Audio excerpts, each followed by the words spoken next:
Part 2.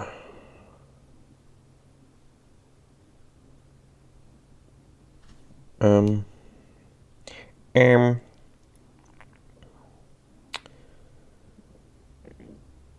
I think my recording of me talking about Pocahontas was deleted. I don't think I saved it properly. And therefore it is gone, so I'm going to have to do this again. So, yippee. But. So starting from the beginning. It's really different. I'm kind of a history buff, so I know a lot of, maybe not a lot, but I know quite a bit of the history of the Americas, how it was discovered, when the Mayflower and whatnot came to the East Coast, and their meeting with the natives and stuff. So watching a romanticized version of that it felt weird to me. I want to separate it from the history, because like when you compare, is it John Smith, right? I better double check. I'm not good with names. And my internet is super slow. So like comparing the real person with the romanticized version is kind of weird to me.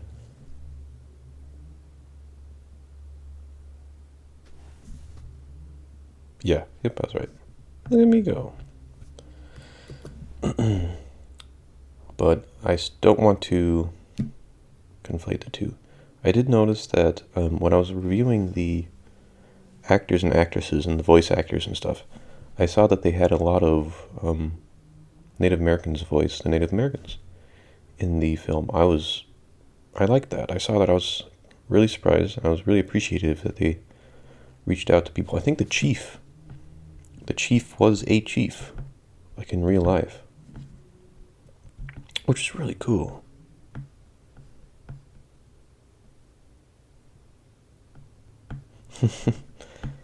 The villain was funny. I liked him. That was more of a true to form retelling, I thought, history-wise, even though I said I wasn't going to conflate those two. I liked that, though. I thought it was... Where's the casting?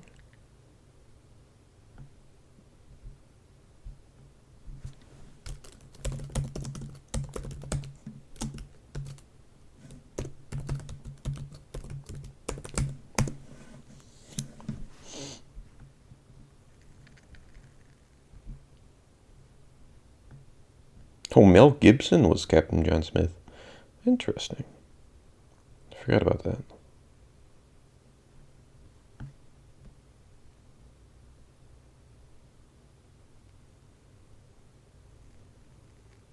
Yeah, Russell Means.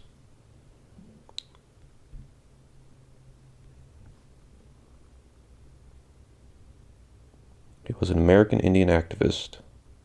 Dies at 72. He was Sioux. Very cool. I really appreciate that. That they got... Yeah, you know what I mean. Story-wise, I don't know, it's like some of the other films were like super exciting because they're fighting, like Little Mermaid, you're fighting Ursula. Some eldritch sea goddess, basically. A witch, super scary. In Mulan, you're fighting a huge army of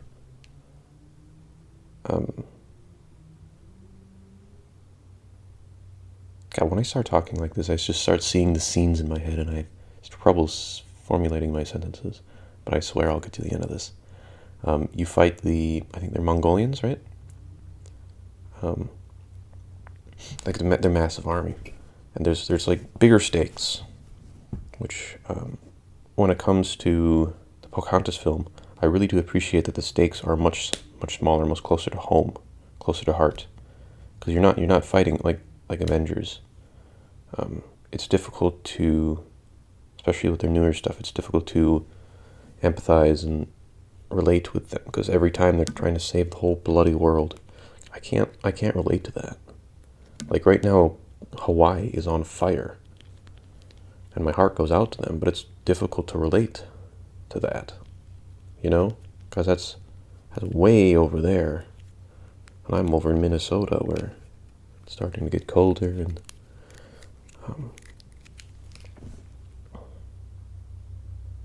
I hope aid is given to the Hawaiians and stuff, of course. I'm just using that as an example to show how, is it plain, of how like it's difficult to relate to stuff like that. Stuff on such a grand scale, like the whole of, I think, a couple of islands. I hope you can't hear that. There's a massive plane overhead. Like a whole island, I think, is on fire, and thousands of people are losing their homes. It's awful. It's horrible. And then likewise, Doctor Strange is trying to save the whole universe. I can't relate to that. But can I relate to protecting my family, or in this case, I think the tribe is what you call it, from others? What did they call it? I can't remember what they called it. They had a whole song about it. But I can relate to that. I understand that. It hit closer to home, and I did like that. It was much more of a real, I don't like using that word, feeling. Music, the only song that I really was blown away by was the Something of the Wind. What was it? The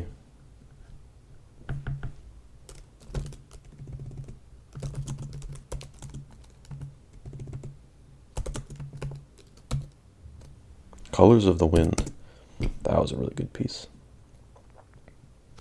I forgot about that. This was one of the movies that I had on VHS when I was a little lad.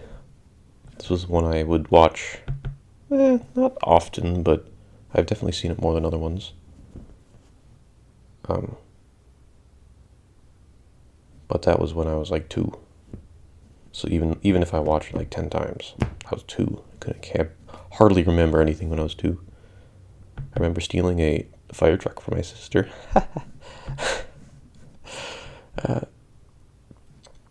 Yeah. I don't know. I thought it was wonderful, but it wasn't like the Hunchback of Notre Dame. I thought was just excellent. There was so much artistic nuance to it. There's so much like references, or like the Lion King had a bunch of, I think it was a bunch of stuff related to Hamlet, and you could really see a lot of doublespeak, which I love, and a lot of layers to that. Where this one was, even though it was a little more, even though I appreciate it for being more straightforward, I don't think it was as good as The Hunchback or as Little Mermaid. It was still fantastic, though.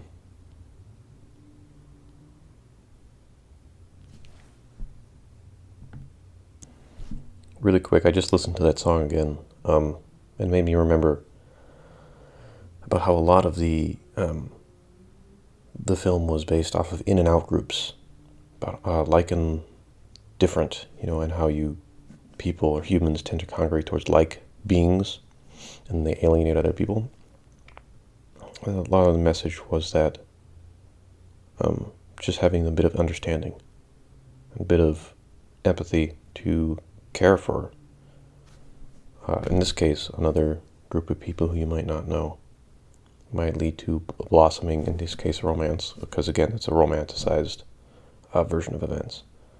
But I thought that was lovely, and I think that's a lesson that, or a message that definitely could be restated these days. Then again, maybe it's just all the extremists are being shown, which I guess I get that. Being normal and default aren't going to get you clicks or heck, not really not notified, screen time, you know what I mean. So I get why why there's a huge fight these days, but still something that I don't like. And this movie really illustrated that. Just the loudest voices. In this case, it was the what's his face, the man in purple, who was the loudest, most arrogant, and just he's vile to be sure. And once he was taken care of, they were able to come to understandings. They were able to, have discussions and talks, and overall just care for each other as human beings, instead of as just enemies because you're different. I like that. I like that message. Yeah, that's good. Next on the list is a movie that I had been sleeping on for so long. The Hunchback of Notre Dame is by far the most bizarre of the Disney Renaissance. But it might be my favorite. Mulan is technically my favorite, but The Hunchback is a very close second. I was not expecting it to be as good as it was. And the premise is so different than the other, 10? Because mainly you follow one exceptional individual, right? Tarzan, King of the Jungle, Hercules. He's literally Hercules. He's God, or demigod, and then he turns into a god. Pocc is more down to earth, but you still follow very closely to and romantic involved individuals. And I think all of them have a romantic storyline. Whatever. It's so different for the Hunchback, though. You follow this. Oh, it's so cool. You start with what's his name? The evil guy. Also, the relationship between how they call the Hunchback the monster, and the guy I gotta look this up because this is amazing. This is art right here.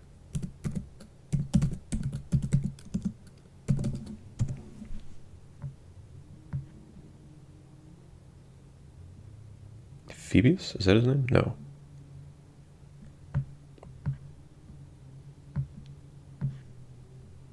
Cast.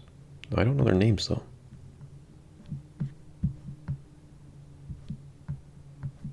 Gosh darn it, my internet is bad.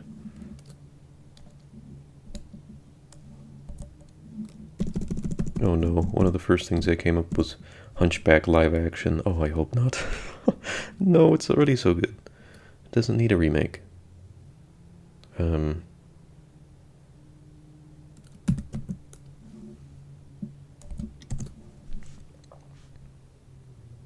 Claude. It is Claude, okay. So Claude he's the pious man, right? He's, in his eyes, he's God's chosen. And he's a saint. He's perfect. And he's the ultimate authority on earth. That's in his eyes, right? But that arrogance causes him to be a monster.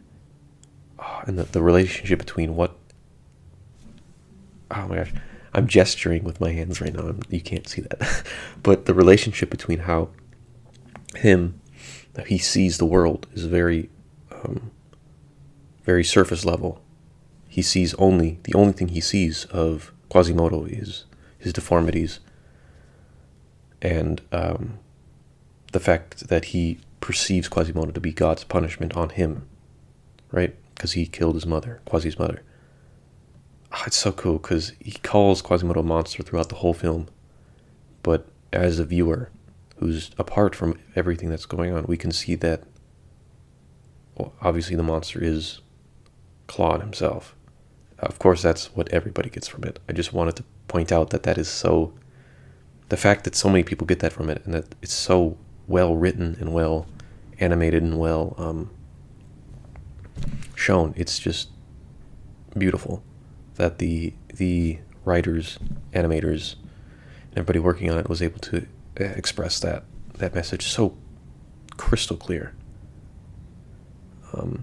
Going back to the romance about the film, though, it was really strange about how Quasimodo doesn't get the girl. Like in Mulan, she gets the guy. In Tarzan, he gets the girl. In Belle, she gets the guy, right? And there's this underlying desire for romance, and that's one of the huge goals in pretty much all of them, all 10 of them, excuse me.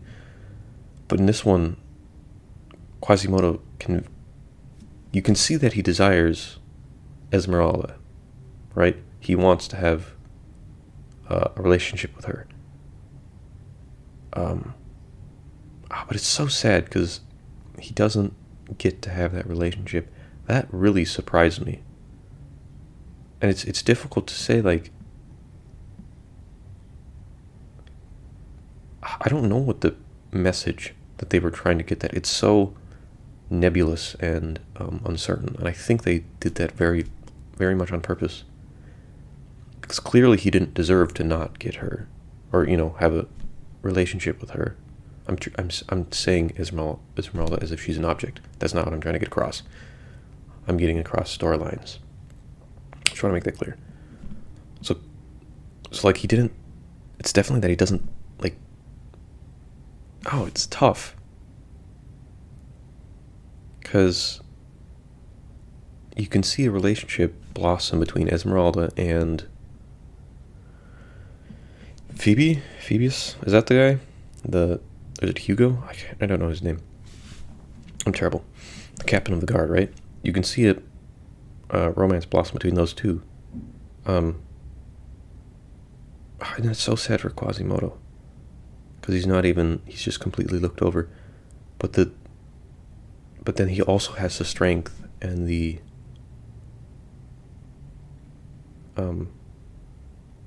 he values himself so much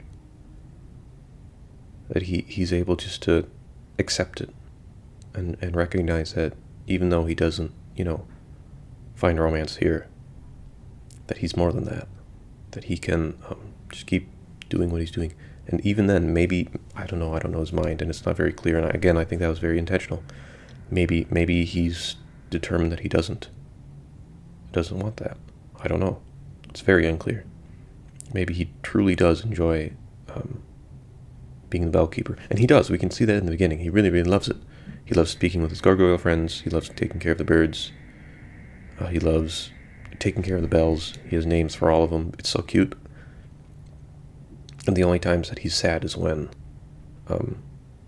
Claude comes up and talks to him.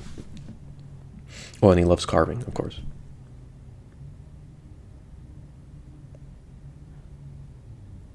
And it's difficult because it's so unclear, and I love that I love stories and books where they have some of the stuff is clear, like the monster and the relationship between what's on the outside, what's on the inside, blah blah blah. But then also like this secondary bit of where what really fulfills Quasimodo.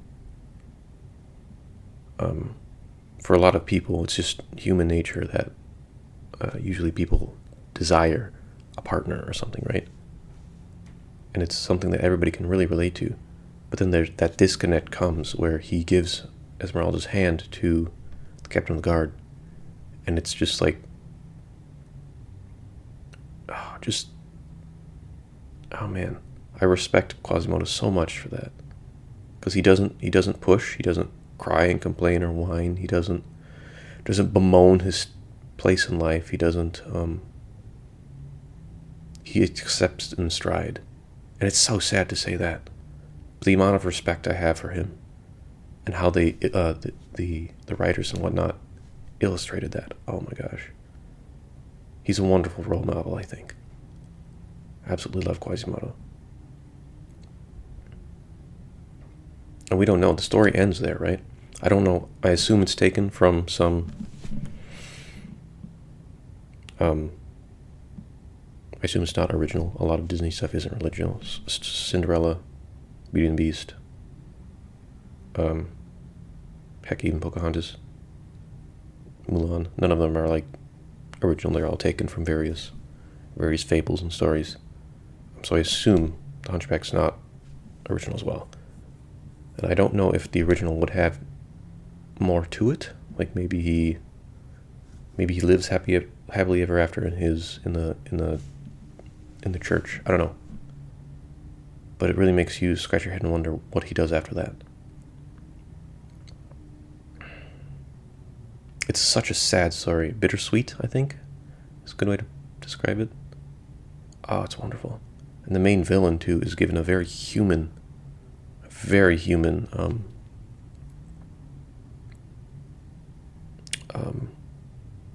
desire? No, that's not the word I want.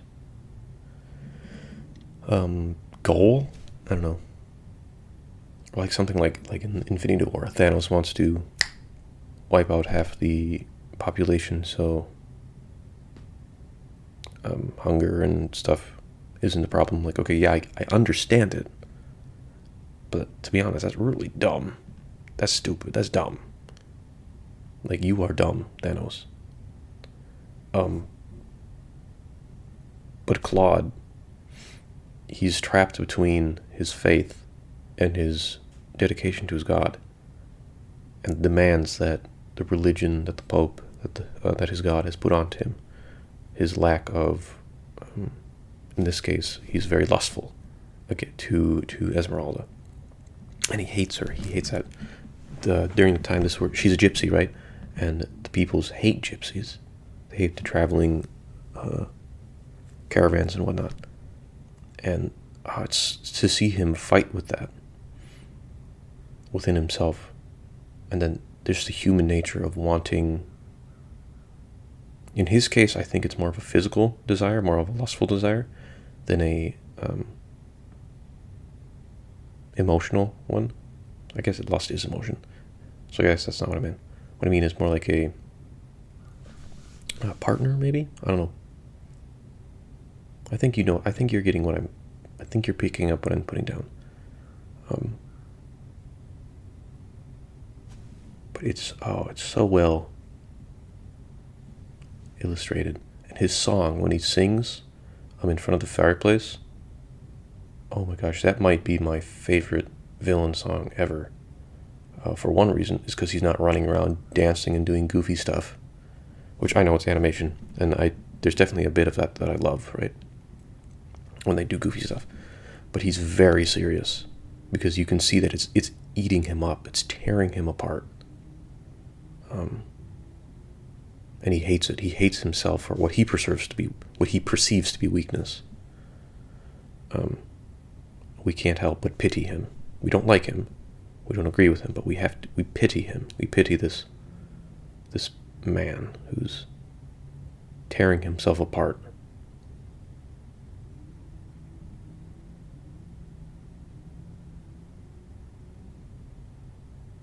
I wonder, now that I'm thinking about it, I wonder if I don't think Quasimodo went through something like that. I wonder if because he definitely liked Esmeralda.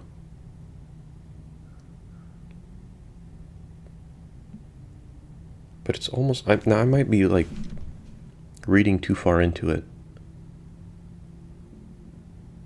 But she treated Quasimodo kindly.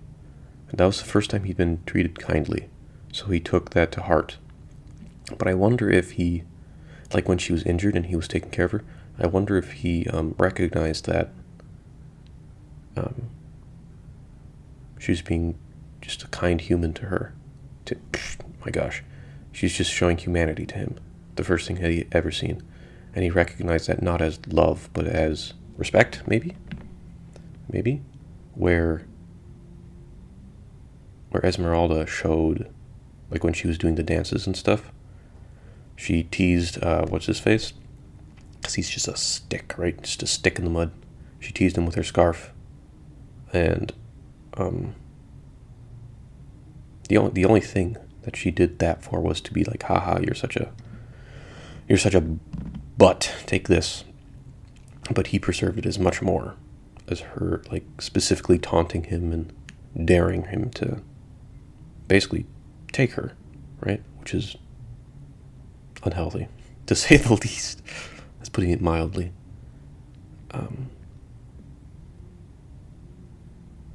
and then the reflection on Quasimodo's, who's, even though he's raised as a monster, or at least he's told to be a monster, or that he's a monster, he can recognize he has more humanity than Claude, who is supposedly, at least according to him, humanity's representative to God, and God's representative to humanity. He's that bridge. It's so cool. There's so many layers to this, and you get so much out of it. I absolutely adore this movie. It's so sad because I'd never seen it until I watched it just recently. And I'm so sad that I skipped out of it. I'd seen bits of it. I'm like, why would I want to watch this? It's just some sad guy in a bell tower. Oh my gosh, no! It's so much more than that. It's so good. Please, if you haven't seen this, if you haven't seen, what did I say? Wadi? What is that? If you haven't seen this movie, or you're hesitant to watch it, please watch it. Oh my gosh, it is so good. My humble opinion is most artistic of all 10 of these.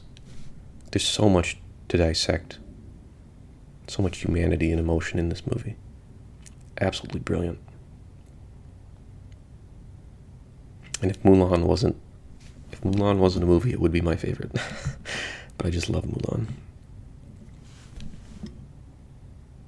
God, it's good.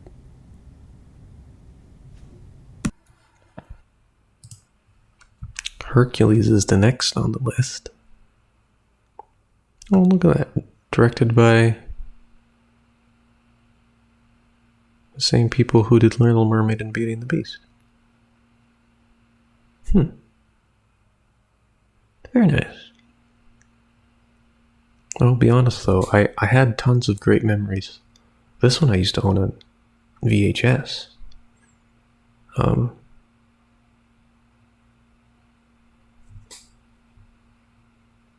Anyways, I remember this one as being really good. I was saddened to find that I actually did not agree with my past self when I watched it. A lot of the performances was excellent. I think James Woods was Hades. He did an excellent job. Actually, he probably was the best villain so far. A performance. I guess I'm recording this before watching The Hunchback, so I could be wrong. And The Lion King. I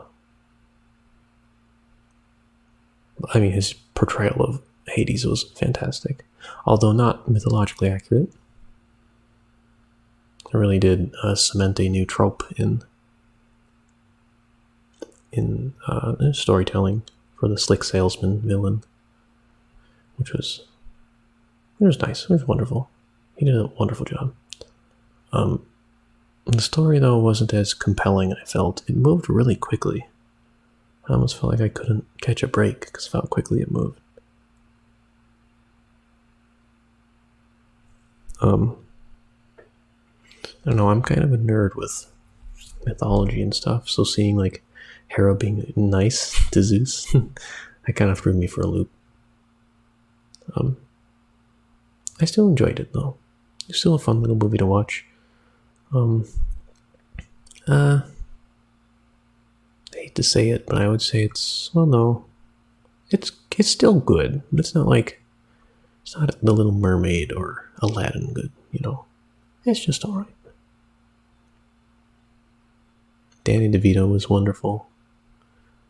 Here, can I look up some names?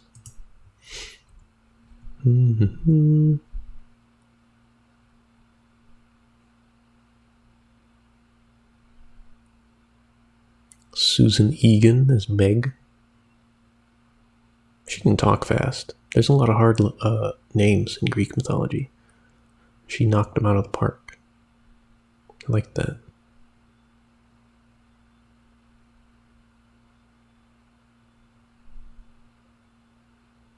Oh, of course, the Muses were wonderful. I like that they had a designated singing group that would support the other casts when they were singing. That was nice. That was really clever. And of course, their musical number at the beginning was my favorite in the whole film.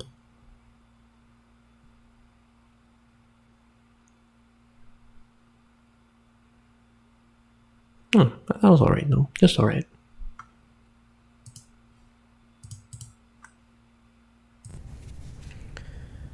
And now we're on to my favorite of the 10 from Disney Renaissance, Mulan. This one's super cool. This is by far my favorite for a lot of reasons. But a couple of primary focuses from this movie is self-discovery, being comfortable with yourself in your own skin, and of course a huge part of the film is centered around masculinity, which is a word I'm going to be overusing a lot in this discussion. So if you don't want to hear me ramble on about that, just skip or whatever. I'll try to put the timestamps, or at least as best as I can, in the description, if I remember. If I don't, well, sorry. The beginning of the movie's pretty tame. It's all about, in this case, a young girl, Mulan, just being different and being a little odd, not conforming entirely to what is, I guess, considered proper.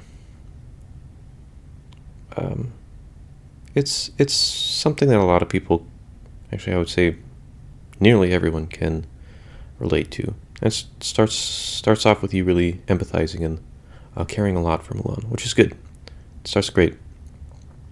And then it goes straight into the call to arms. Actually, wait, no. Before that, she has a chat with her father, and how he talks about how perhaps the last, what was it?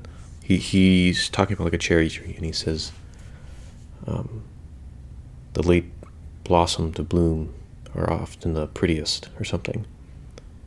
And he's trying his hardest to console his daughter, and you can see that they love each other. It's so sweet. And I can tell it. Oh well, I'll talk about that in a second. How about that? So, and then there's the call to arms, right? And her father is called to arms, and even though he's crippled, he must have gotten an injury in the past war. He still takes it with his head held high, and he's clearly a very proud man. And he's a little stuck in his ways, as I think a lot of older people are, and I expect I will join them in their ranks in a few years.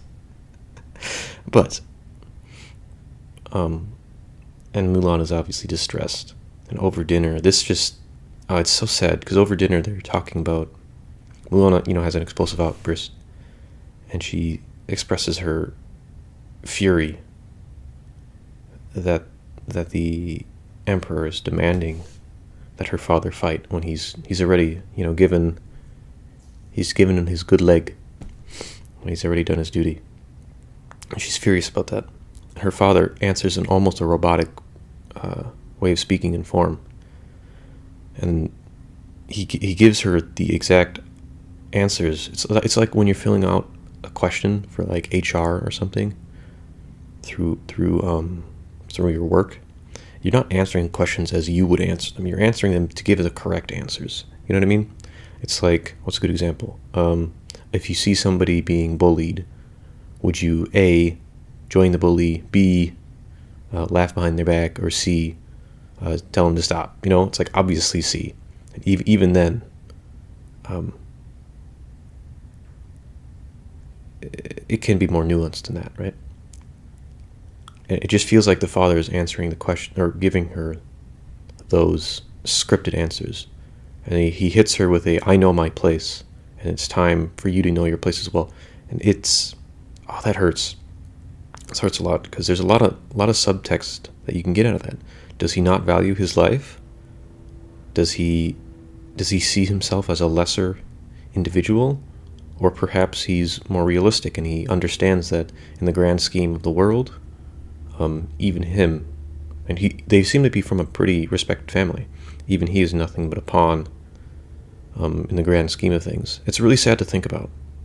I think that Dad has a little more pessimistic view on life, and that eventually does come out to help Mulan when she runs away to take his stead, And instead of going after her and trying to bring her back, he specifically holds back because he knows that if he were to say that, or bring attention to that, they would kill her. And that's just awful. But he also has the trust in his daughter that she'll succeed, or at least do the right thing, even though she's put herself in such a precarious situation. I love that. I love the father in this film. He's not great. Like I said, he's super proud, and he clearly struggles expressing his emotions to his daughter, but it is top-notch story writing. And later we can see that as well, that he's so, even though he doesn't like express it verbally, or even like emotionally speaking, we see a silhouette of him and his wife, and his wife is clearly just horribly distraught, and he can do nothing but stomach that and take that burden onto himself, for he also can do nothing. It's so cool. It's so sad to see that. It's especially sad because everybody, Mulan, the mother, the grandmother, even the dad, they all know that this call to arms is a death sentence for him. That he goes not to fight, but he goes to die. Oh, it's so sad. And the dad just takes it. He takes it very stoically. And Mulan, of course, does the courageous thing. How she can't stand for that. So she takes her father's place, of course, and goes to the military. Oh, it's so cool.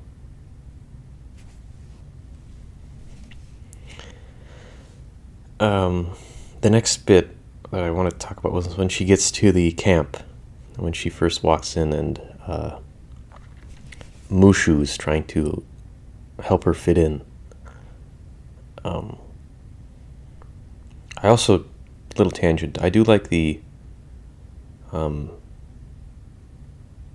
know this is based off like an epic from China or something, and I have read it, but I do like the almost black and white of men in this film, because it's a far more easier concept to grasp than all the nuances of individuality and society, societal norms, maybe regional norms, all that stuff. The men versus women thing is something that it's just a global, it's just a human thing that everybody, literally everybody can relate to. So even though it's simplistic and it definitely doesn't have the nuance of something more deep for a children's movie, I think it was perfect. Wonderful. But of course Mushu is trying to help her fit in with all the guys, and he's giving her just a bunch of bad advice, and it's really funny, and it gets her into a big fight. But what I really like before the fight is how Mushu's talking up men so much, like, oh, they scratch their butts, they pick their feet with chopsticks, they all this funny goofy stuff. They smell, and then immediately they run into what he is describing as a stereotypical man, and he's gruff, he's the shorter, I can't remember his name, he's a shorter guy with a black eye, and he's angry, he's mean, he's tough, and immediately they run into the bigger guy who picks him up and sings him a lullaby to calm him down, and both Mulan and Mushu are just dumbfounded. It's wonderful. Just in like 2 scenes, we go from Mushu falling into the trap that I just talked about, of how they're stereotyping everybody, and they have collected all that and put into one character, and immediately they break that stereotype and introduce the taller, or the bigger man. And that was wonderful. And they're very aware of it, the writers, and both, of course, Mulan and Mushu, and they're realizing that, holy crap, this might be not as simple and clear cut as we first expected. This is going to be a lot harder to do than first thought. I love that. And then they introduce the skinny guy who has his own set of personalities and quirks and stuff. He's overly confident, but he doesn't lack the physical strength like the short guy does. And the short guy he doesn't have confidence, he's just angry. He's just angry all the time. It's funny. It's so goofy. I do love that. And those three are they come to be her friends, of course, later on. It's wonderful. Wonderful bit of writing there. Next, the scene where she meets the captain and just makes an absolute fool of herself is... it really makes you want to side with her and support her growth. It also shows how far... Like, this is the absolute bottom for her. She has no clue. She's so out of her element. And by the end of the song, she's completely transformed into not only a warrior, but someone who feels comfortable blending in this foreign environment. It's so cool. And of course, the song, what's it called? Man Out of You or something like that? I should know this stuff. Make a Man Out of You, that's what it is. That has to be, it's probably my favorite Disney song, but it also is by far the greatest training montage I have ever seen. Oh my gosh, it focuses around not only the army, but Mulan and then her three buddies. And they each, oh my gosh, it's like only a couple minutes, and it shows massive growth for all of them. Mulan, of course, gets quite a bit more, because she's the main character, and we had this scene where she's an absolute fool, or making herself a fool, trying her hardest to fit in. And then we go into the training montage, and a lot of it is, well, she doesn't have any respect from the other guys because she's seen as a fool. She's seen as somebody who's completely incompetent, and that matters a lot. At least I'm obviously a guy, and proficiency is huge when dealing with other people. Is it a good thing, bad thing? I don't know. I'm not really sure. I just know it's just something that I've noticed, and it's a thing. And so when she displays lack of proficiency in pretty much everything that she's attempted, at least in terms of the training, the respect just drops to rock bottom for all of her peers.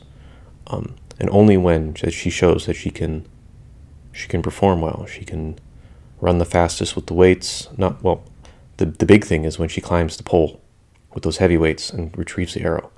That's the turning point, of course. And everybody recognizes that she's achieved something spectacular that so far none of the rest have been able to do. And that gains her respect. And they now acknowledge her for her both ingenuity and strength for doing this thing. And then that gives her the confidence and whatnot to continue through the rest of the montage, where she's kicking ass. She's doing great. The other three also have the same issues. It's less of fitting in, like Mulan has to struggle with, and more of just, once again, lacking proficiency in areas. The short guy is terrified of arrows and whatnot, as he should be, as I am too, and struggles getting through the field. But at the end, he's just blasting through with a smile on his face. It's so cool. The skinny guy, he's lacking the strength to back up his confidence, and you can see it when he tries to break the marble. And at the end, he's able to break the marble, and he's now built up the strength and whatnot to perform the duties required of him in the case of the army. And of course, the fat guy is he struggles with, he's a little timid, which I can relate to, but at the beginning he can't cross the thing because he's terrified of water, and at the end he's doing cartwheels over it. It's so cool, so fun, and it's also lighthearted as well. Also, the dual meaning on the song "Make a Man Out of You" is something that I think is really cool, because if you take it from the perspective of Mulan, the song is attempting to pull her out of what she is, which is a woman and herself, right? She is Mulan, and it's attempting to pull her out and put her into a form that she's not comfortable with and was different. And it hits hard, and you can definitely feel that, how uncomfortable it is, and yet even though it's a struggle for her, she's overcoming the odds. She's doing this not only for her for the army, but to protect your family, specifically your father. But if we look at it from the perspective of like the captain or the rest of the men there who are learning, the song's a little insulting. Because it's declaring that they are unfit to be men or to be called men, and they have to be molded into this very cookie cutter shape in order to be properly acknowledged. It can kind of be compared to like the societal norms. I sound so pretentious when I say that, but that are forced upon people, and in this case men, to be a certain way, to act a certain way, to express themselves a certain way. And yet, even though at the end of this song, we can see that even though that they have become proficient at this, they have become ideal, I guess, in terms of the song, they still are able to remain true to their personalities and stuff. And I absolutely love that. The short guy's still angry.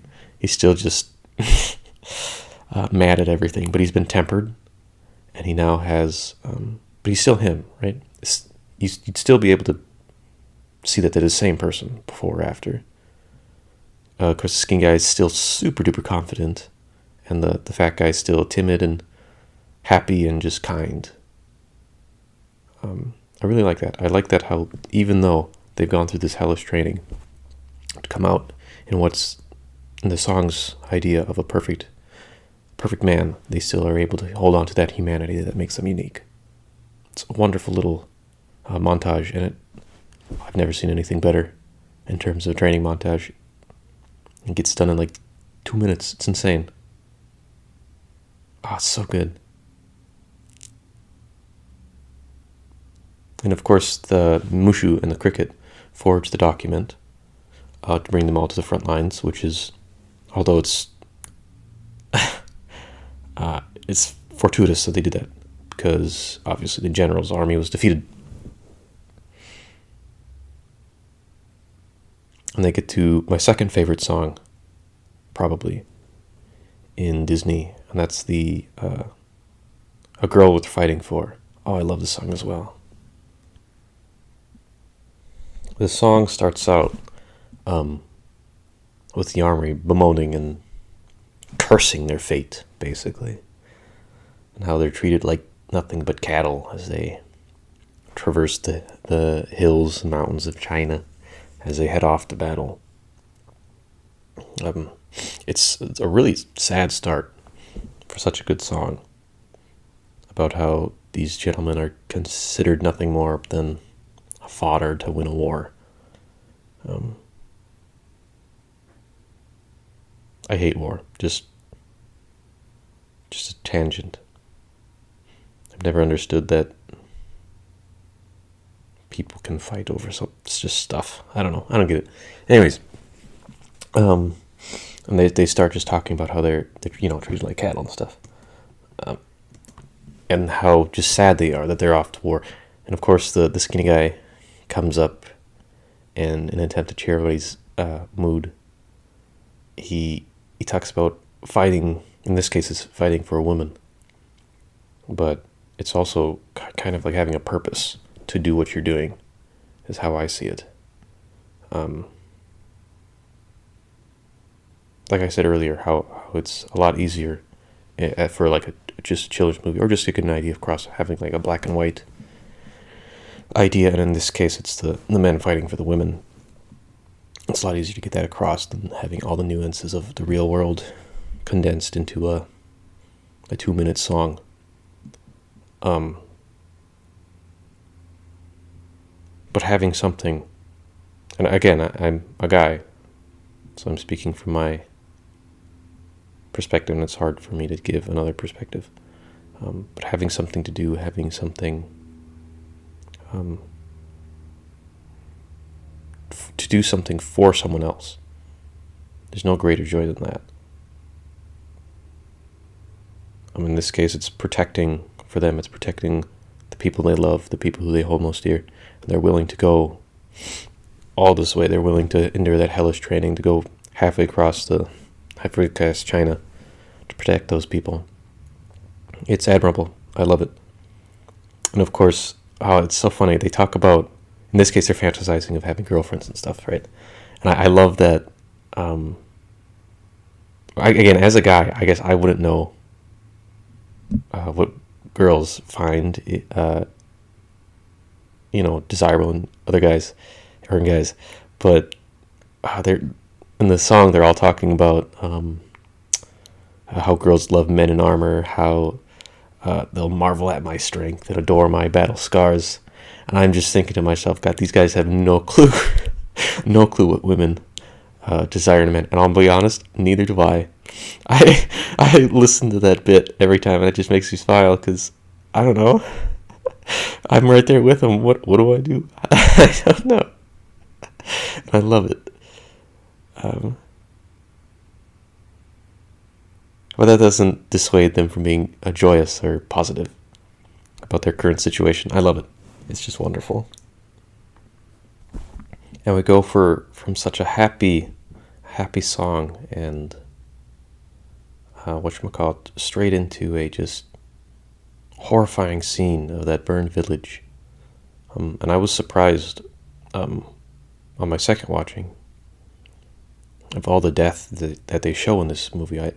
Usually Disney's good about keeping that out, and it's usually more implied. But in this case, they show it was only for a few seconds, but they showed the army that the captain's father brought here absolutely slaughtered. No blood, of course, but there was bodies everywhere and corpses of horses. It was horrible. I was surprised, and also later when the avalanche takes down the Huns, you can see body parts sticking out of the snow. It's actually quite gruesome. They do a good job of not lingering on that, especially for a kids movie. But I didn't remember that. I was surprised when I saw that. And when the big guy brings the captain the helmet of his father, we get to see a little window of grief. Specifically, grief, of course, what's the right way to grieve?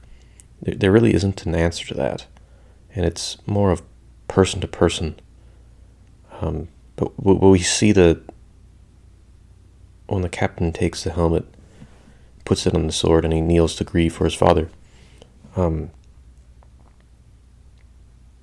he doesn't have time to do that. And he recognizes that. And he leaves, and this is what I got out of it.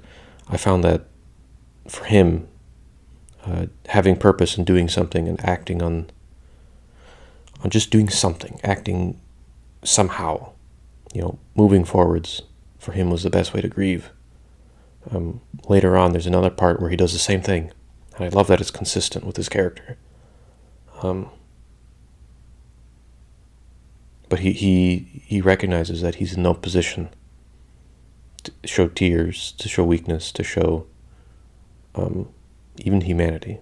He's not afforded even that when faced with the death of his father, because he's the captain, and for all intents and purposes, he's now the general, and he has to lead his army to defeat the Huns. It's a sad scene, and I do wish that they lingered a little on it a bit more. I guess they did when Mulan put the doll next to the sword, but I don't know. But connecting that to later on, when they march through the things, they find the Hun army. And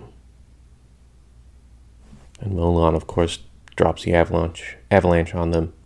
She saves the captain, basically the whole army as well. But gets wounded in the process. And when she's in the tent, getting treated, here's the second part where the captain comes in and he realizes that she's a woman. And this is big, especially for the time period. For, of course, the penalty is death for something like that. Okay, whatever. It's bizarre, but, and he does something very honorable. She just saved his life, so he'll save her life. It's good. That was set up nicely. It only took a a few seconds to set that up, especially since she had just saved him like a minute ago. But the payoff was there, and the reasonings made sense. They didn't have to make some convoluted, weird idea like, oh, you're the daughter of, was it Fawn? Something like that? So I can't kill you? That would have just been weird. Their setup and payoff, even though it was short, made a lot of sense, and it was good. But here's the other part where you can see the captain's once again in grief, for he's lost through the training and stuff. We can see that he's formed a bond with Mulan, and they care for each other. And now he's lost. And this is the soldier that also just basically single-handedly won the war for all of China. And now he's lost him. He can no longer stand by Mulan. And you can see once again he has that grief. He's devastated that this good friend of his is now it's been taken from him due to the societal norms, blah blah blah, whatever. And once again, he, instead of taking time to grieve, or in this case it probably would have been anger, what he should have expressed, or what I would have expressed, but instead he, just like when his father died, he had to put that aside. He cannot afford to show the humanity at all, because once again he's the general of the army, and he has to keep going, so push forward. And so he finds the purpose. He grabs that purpose, and instead of confronting those feelings and whatnot, he goes to the emperor to deal with that. It's really sad. And if I was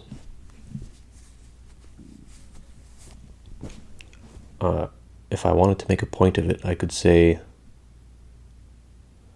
that this is a blight upon how men are forced to bottle up their emotions and blah blah blah. I'm not going to say that, because I think that's goofy and I think that's nonsense.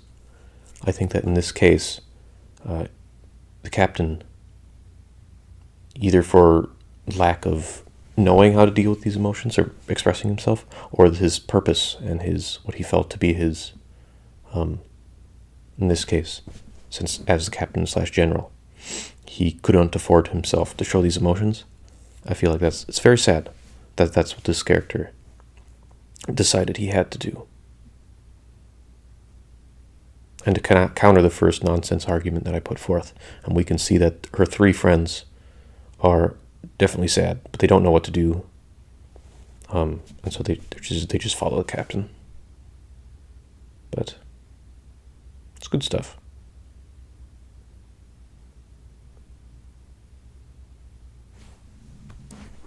After she was outed as being a woman and left in the snow, there's a brief moment, super touching, where Mushu the cricket and her are all sitting there, and they've all kind of confessed that they're fraudsters. Even though I would argue that their actions show otherwise. Like Mushu was, even though he wasn't directly tasked with taking care of Mulan by the ancestors, he definitely did that. And even though he said he's a fraud, we as the audience can see that that's not the case. Mulan feels as a fraud because she's not a man, even though we at the audience can see that she's more than proficient in the art of war, battle. She's physically strong. She's mentally strong. She figured out how to collapse the snow and make the avalanche. And the cricket, who's convinced that he's not lucky, and he's just it's a little ironic, but simply by luck that he's considered lucky, which in itself is pretty funny. And although that one's more difficult to argue for, because it's really difficult to quantify luck, the touching moment where everybody has come to terms with or their personal perception of what they are, because the outside perception, specifically by the viewer, is that they are all successful. I really like that. That's cool. And even though our characters can't realize that, it's enough for the viewers to know that they're wrong. I like that. That's cool. It's a cool little bit of storytelling. And I wish they did that more in films. And my favorite scene from the movie, after the Emperor gets captured, and they're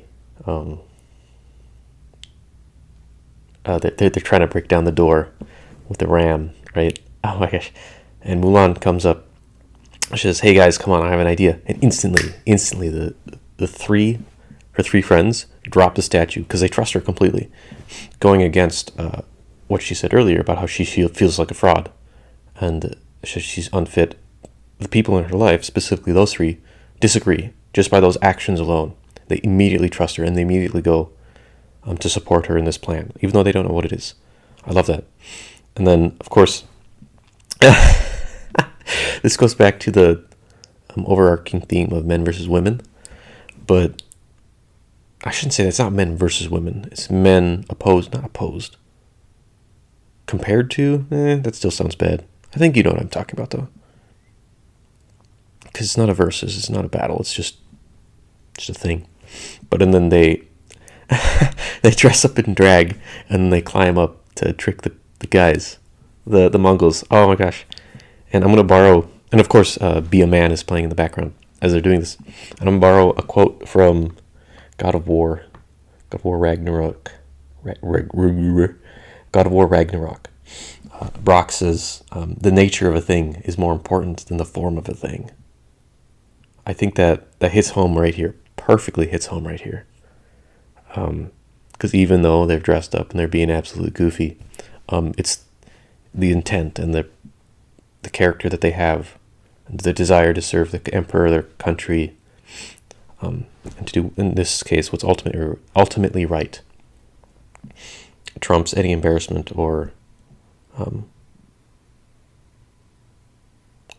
shame. I don't know. I feel like both of those things are the wrong words to use for this case. Oops, stop.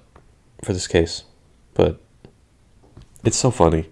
It's so goofy, especially since they trust Mulan completely in this plan.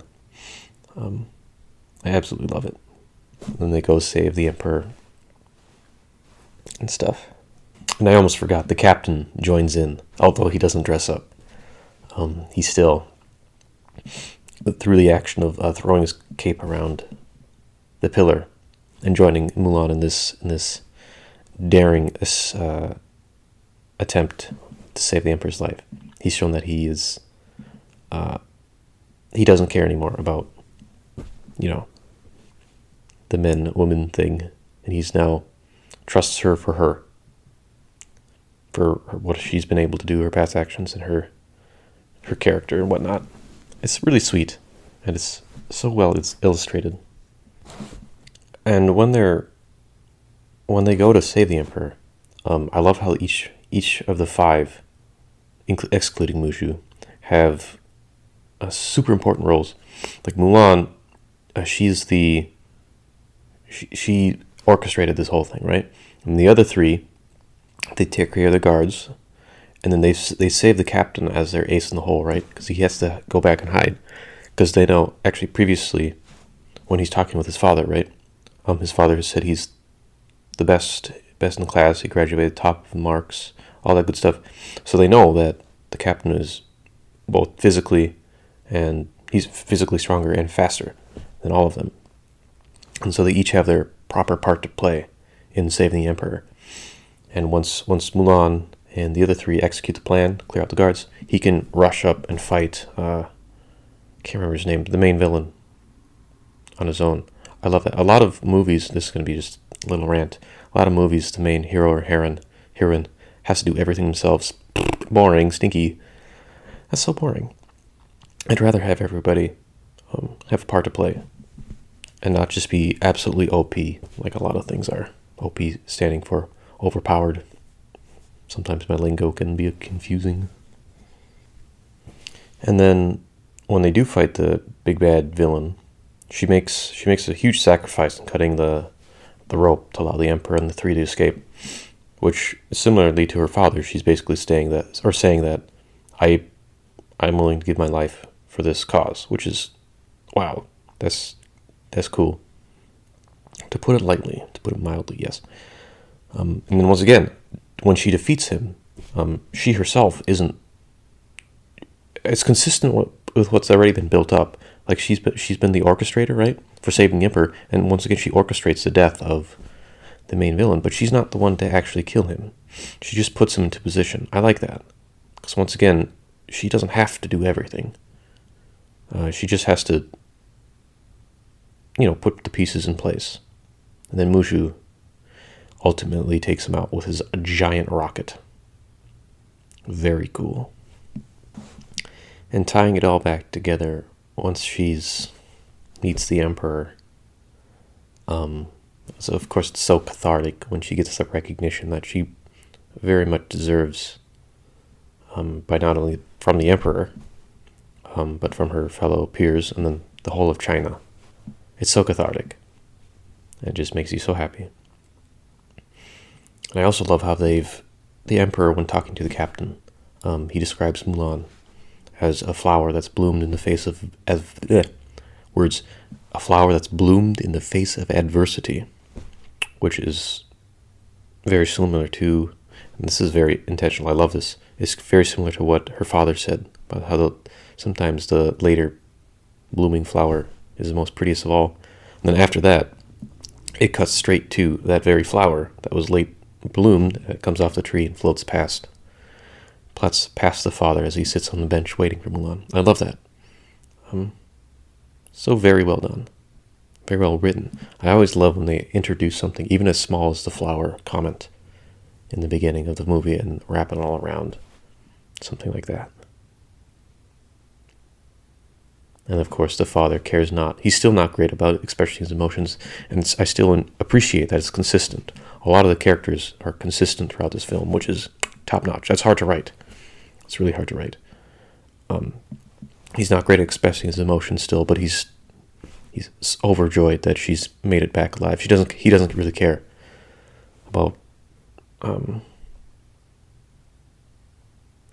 getting the recognition. He only cares about giving his own recognition. And I think Mulan understands that. It's wonderful. It's very touching. And of course she gets the guy at the end, which is even better. But, what a great movie. What a great movie. Absolutely my favorite. I've talked way too long about this movie. This is at 38 minutes already. Goodness me. But go watch it. It's good. Watch it again. I don't know. And finally we get to Tarzan. I'll be honest. I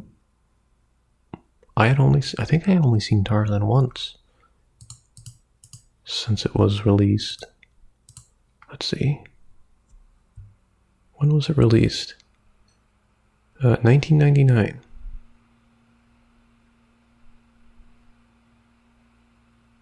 I don't remember when I saw it, but I definitely remember I did see it.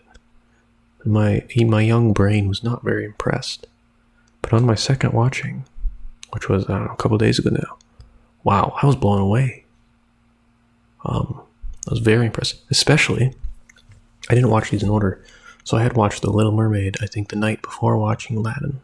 The Little Mermaid the night before watching Tarzan, and I was absolutely blown away on the animation quality and how much they've...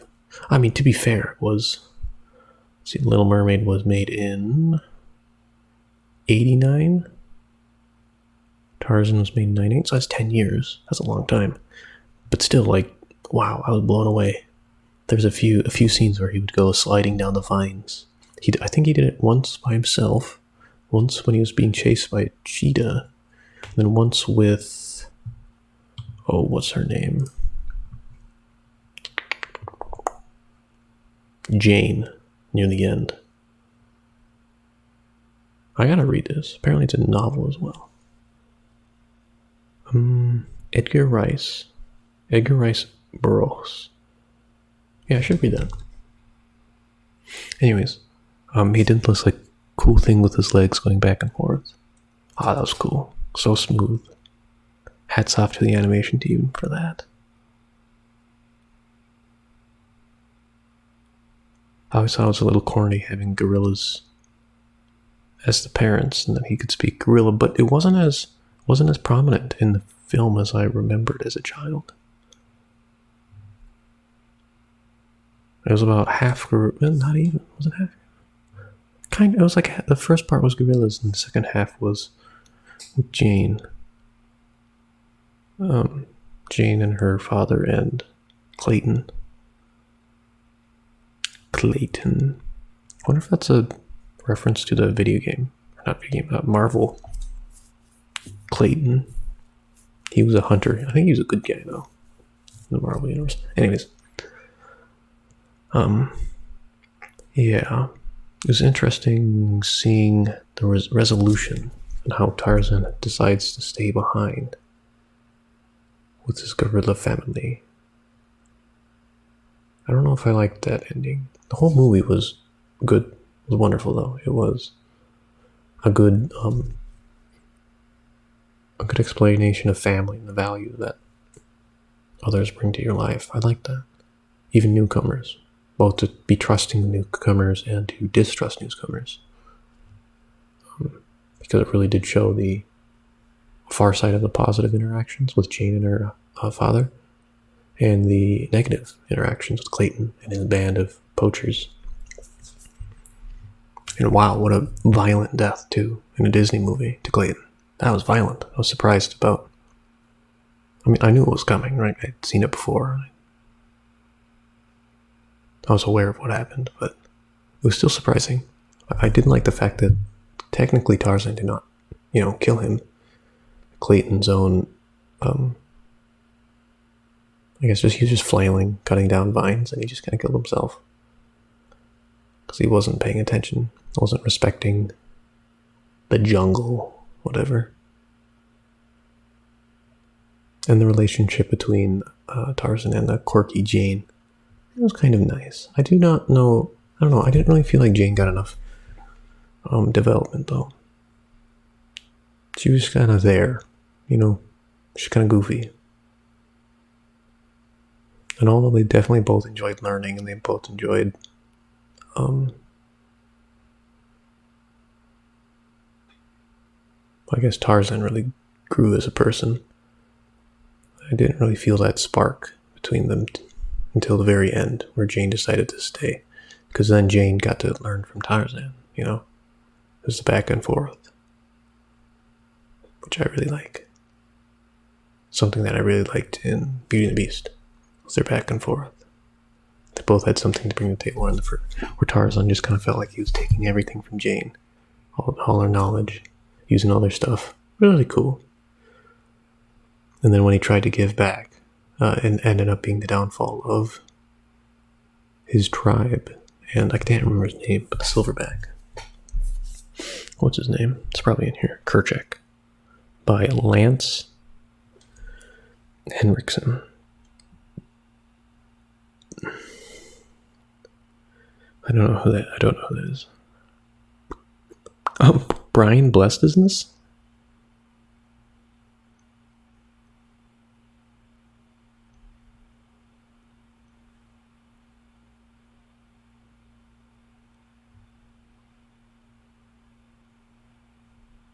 Wait, was he?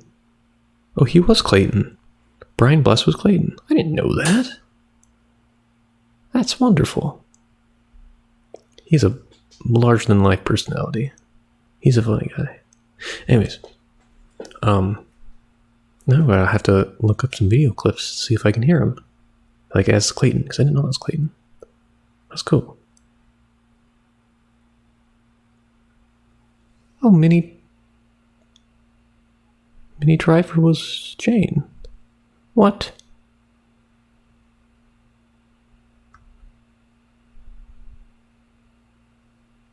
Okay, there's a couple names in here I didn't know. Rosie O'Donnell. Interesting. Wayne Elliott Knight. I recognize... Oh yeah, he was on Seinfeld. I recognize his face. I don't watch Seinfeld, but I've seen, clips. I don't think I would recognize him, though. Interesting. Wow, there's a bunch of names in there I didn't know. Or that I know and I didn't know are there. Wow, they got a pretty nice cast. What was he talking about? It was much better than I expected, though. I definitely like it more than some of the other Disney films. I do think it was I guess saying they ended on Tarzan isn't really true because, I mean, they just keep making movies, right? And that was considered the last, I guess, A cinema score in a row. But I don't know.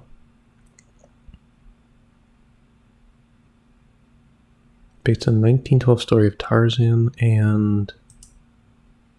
Oh, go away. No, I don't want that. That's my phone. I don't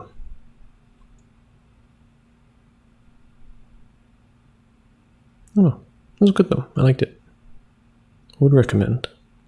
Supporting characters weren't... The supporting characters, weren't all that impactful, I'd say. They did help him break out, but...